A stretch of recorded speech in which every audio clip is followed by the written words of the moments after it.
Hey guys, Ryan here from Cell Team 6. I had some extra time tonight, so I'm going to do the review that, I forget his name, YouTube, he requested, or asked if I could do a review between the Galaxy S3 and the Galaxy Nexus. So I'm going to try to do a short video, try not to be too long with the video. It won't be as in-depth as it will be between the iPhone 5 and the Galaxy S3. Um, but here we go. Basically, you have your Galaxy S3. I'll try to show you. Pretty thin phone. You know what I mean? It's nice, solid design build. Screen looks great. Looks like pop it up for you here. uh, screen looks really good. Phone itself performs very well. No issue so far. Sorry I can't get too close on these. I don't have a camera that I can hold or mount somewhere right now. I'm basically just doing this off of my laptop for the time being. So I'm working on getting a camera. Until then, though, just please bear with me. And then up next you have your Galaxy Nexus. Same thing. Pretty thin. Not a big difference here on the phone. They kind of look similar, honestly, a little bit to me. So yeah, other than that, we'll hop right into the hardware quickly. The Galaxy S3 has a bigger battery. It's 2100 milliamps versus the Galaxy Nexus is not. It's 1850. Personally, the battery for the Galaxy Nexus I find drains very quickly. It could be because it's ROMmed or certain things are on it, but personally it drains very quickly compared to the Galaxy S3. The Galaxy S3 obviously has a bigger battery, but as it is a 2100, I find that it does last substantially longer. As far as in the outside, the Galaxy S3 has the same cheap plastic backing that the Galaxy Nexus has. I'll show you that one as well. I find it's easier to get the S3 on. They're still kind of both a pain in the ass though, because you have to pop all these little things in and out. But the same thing, cheap kind of plastic. Nothing crazy, nothing exciting. So the design there, I'm not a fan of. I prefer better built phones like that. Like for instance Motorola, their phones are built very nice. Very solid phones. These phones feel both very solid though. The Galaxy Nexus comes in at 135 grams, and the Galaxy S3 comes in at 133. So in your hand, weight-wise, you're not going to notice much of a difference. They both feel really good in the hand. I don't have too many issues there. It's not like, oh, it's just too big or whatever. S3 feels great. Love it. As a matter of fact, I've had my Galaxy Nexus since day one of release, and I just got my Galaxy S3 last Friday. So yeah, I haven't had too much time to tinker around with it.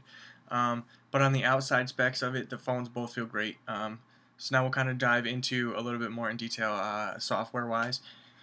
I believe from what I've read recently, a day or two ago, the OTA update has officially started rolling out now for the Galaxy Nexus for 4.1.1 Jelly Bean, as the Galaxy S3 does not have an official Jelly Bean update for it yet. It still runs on 404 Ice Cream Sandwich. Not an issue, just don't get the features of Jelly Bean on the phone. Between the two phones, personally, the Galaxy Nexus, I have rooted, ROMmed, unlocked the bootloader. ROM that obviously has right now a version of Jelly Bean on it, not official. As far as the Galaxy S3, this still is, like I said, on 404, and I have rooted it and I have unlocked the bootloader. However, I do not plan to ROM it. At the current time, I'm kind of waiting for the official update for Jelly Bean to come out for it just to see how it is, because personally the TouchWiz UI that this comes with is, to me, amazing. I absolutely love it. Certain things I've been a fan of, certain things I haven't been a fan of. For instance, HTC's phones, I can't stand Sense. I think it's sloppy, and I just don't like it. It doesn't feel good for me. So I do like the TouchWiz on the Galaxy S3. I think it runs smooth, and I think it runs great right out of the box. It's a great running phone. Like I said, you have literally, zero lag here, obviously. Live wallpaper is the same thing. Any live wallpaper I've thrown at it, I have not come into any lag. You might have, I don't know. Personally, I haven't run into any. Everything is there. It looks really great. Biggest thing I like about the TouchWiz, basically it comes with a lot of features I like. It's got built-in toggles already at the top. It also has swipe for the keyboard, which I love. I'm a big swipe user, so that was great that it comes like that out of the box. I thought that was phenomenal that they did just little, knick-knack tuck like things like that. Another big thing that I like about the Galaxy S3 is all the motion things that you can do with it. Um, as for instance, it senses when you're looking at it, so the screen doesn't shut off. If I'm texting somebody, and I never thought I would use this function, but I actually use it a lot. Somebody will send me a text message and I just don't understand it, or I need to call them real quick. I can just literally put the phone up to my ear and the phone will call that person for me. I don't even have to push a button or dial. That's awesome. As far as screenshots, I don't have to hold buttons down or anything. Literally for the screenshots, you take your palm of your hand and go like this, and it took the screenshot. I accidentally hit my uh, hit my app box, but for the most part, that's the first time I've ever done that. Generally, I'm not holding it at a weird angle to do it, but it's cool. There's tons of little functions like that that are actually built in. If you'd like to see more, or you'd like to see more in depth of TouchWiz, then let me know. Once I get my new camera, I would love to go over what it comes with straight out of the box, the whole 9 yards. The Galaxy S3, you can't do it so simply. As a matter of fact, I've had a lot of issues on where you have to hold the volume and push it, and you release it at the right time, and it gets that. I find it easier when a lot of developers will put it in for the point where you can just, bring up your menu here and just push screenshot. That's an awesome feature that was supposed to come with this, actually, based on the press conference that I watched with the phone, but it didn't. So that was kind of upsetting. As far as another hardware, I guess, spec, the Galaxy S3 comes with 2 gigs of RAM versus the Galaxy Nexus only comes with 1. Personally, I've never used 1 gig of RAM. It's just I've never come close. Generally runs between 5 and 600. So that wasn't really like a huge thing, but it did help me a lot because certain applications I open and certain applications I close, I'm way faster, obviously. I don't know if this is a true spec, but correct me if I'm wrong, but the Galaxy S3 has a Snapdragon S4 processor, US version anyways. I know overseas has a quad-core. But they said that from what I've read, including Android Life, this has a Snapdragon S4. If that's the case, that's amazing that this is in there. A Snapdragon S4 dual-core 1.5 gigahertz processor as well as 2 gigs of RAM is amazing. This has a 1.5 gigahertz dual-core processor, but it is not a Snapdragon. I do not remember exactly the processor that is in it. But once again, I have no issues with the speed of it. It always works fine for me. The same thing with this phone. As far as the swipe actions, I have no issues there. Jelly Bean runs super smooth, no issues with it. I mean, obviously, I'm rooted on ROM. I'm running a Nova launcher on this. I'm not running the actual launcher that came with it, even though the stock launcher that came with this phone is still very good. I don't have any issues with it, but I like the customization to be able to customize my buttons and things like that. Same thing with that one. I use the, the launcher that comes with it is obviously, I guess it's considered TouchWiz, but I use Nova launcher, so I guess it's not really the TouchWiz would be like how I like the phone, just the way that the phone comes out of the box. And I know based on screenshots and things that I've looked up, if I am to root or ROM the Galaxy S3 and put Jelly Bean on it, I know they're having issues with the GPS. Some people claim it working, some people claim it's not. You got to do this, you got to do that. GPS is a big part of my Android operating system. I use it all the time, so not something I really want to mess with. Another reason why I don't want to ROM it. But also on that, it makes the phone look just like the Galaxy S3. Literally, if this was normal 4.1.1 Jelly Bean OTA update, it looks identical to that phone. There is no difference. And I just wanted to stray away from something different. I've had the Galaxy Nexus, just trying to venture out into something new. One big feature I do like over the Galaxy Nexus over the Galaxy S3 is the soft touch navigational buttons. This is phenomenal. I wish Samsung kept it on the Galaxy S3. I think it was a dumb move for them to get rid of it and put the one solid button. Developers have done amazing things. You can customize these, make them how you want, change the colors, the whole 9 yards. Love the soft key navigation.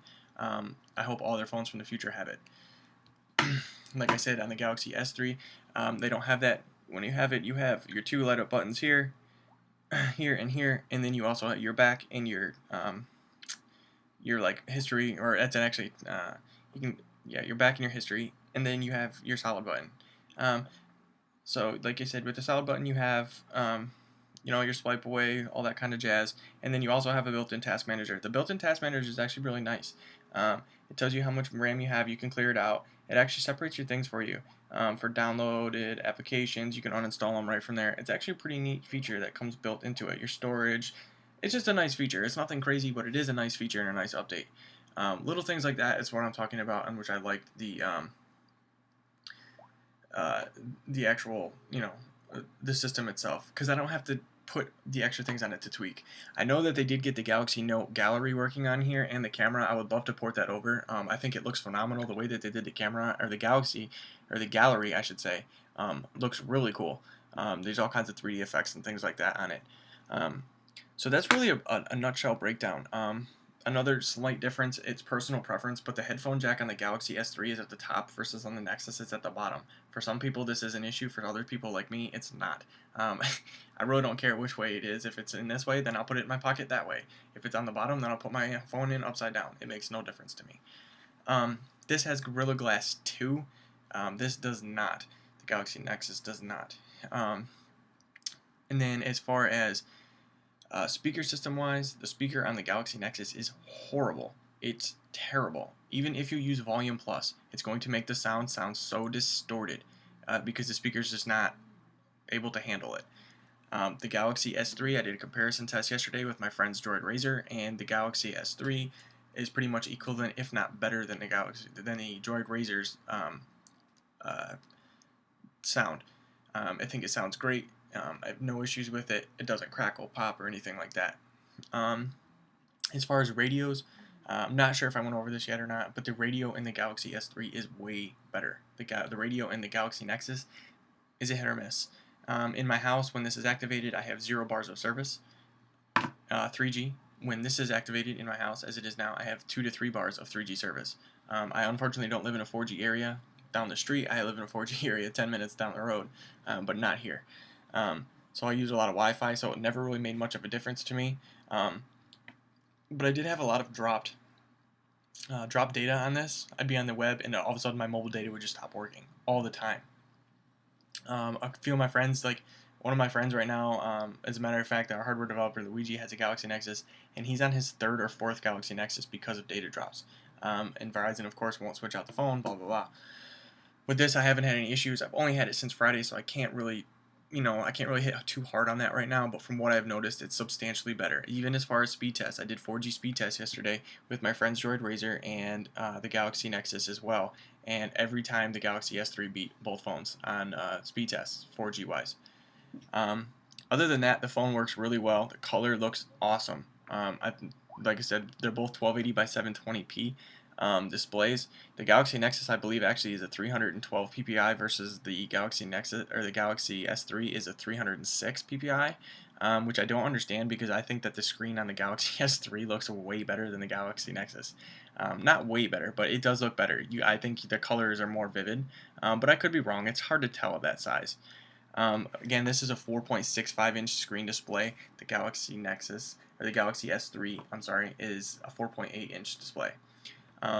So I think I hit all the points. If there's anything more that you guys want to see, or there's something that I did miss, please let me know, because I really, this is my first kind of review video. I do want to get another camera that I can mount somewhere to where I can really hold it in front of you guys and actually go over, certain aspects of phones, or put out what you guys want to see. If there's something I missed, then please let me know in the comment section below, and I will definitely hook you guys up and let you guys know. Another thing I didn't really go over with you guys is the camera. I think both, I've never had an issue with Samsung cameras. Some of my friends have, I haven't. I think they work phenomenal. They work for me. I've recorded HD video on both of these phones, put them on my computer, and they turn out beautifully. I've never had issues with either one. The only thing that staggers me a little bit between Samsung cameras and Motorola's cameras, from what I've compared to, not really much of an HTC fan, so I can't really speak on that. But as far as Motorola, when you are taking your camera and you are panning it like this, as far as if you're doing panorama or if you're just recording a video inside your house, the Motorola phones will definitely zoom in and adjust quicker to the light versus these take longer, and the image will end up being blurry if you do it too quick. Other than that, there's not much difference. Both the cameras I really like. Both phones I think are very solid phones. Hardware-wise, obviously the Galaxy S3 wins. It's a newer phone. I would expect it to have newer technology. the Galaxy Nexus is the phone that we'll be giving away in our, not this phone in particular, but the phone that we will be giving away in our giveaway. So stay tuned, and we'll probably get those results out to you guys, not results, but the rules of the competition probably in about early next week, if not by the end of this weekend on Sunday. So check back, please rate, subscribe, comment, all that fun stuff. It does just let us know that the community is watching. These videos aren't a waste of my time or anybody else's time. So thanks again for listening, and we'll talk to you guys later. Thanks.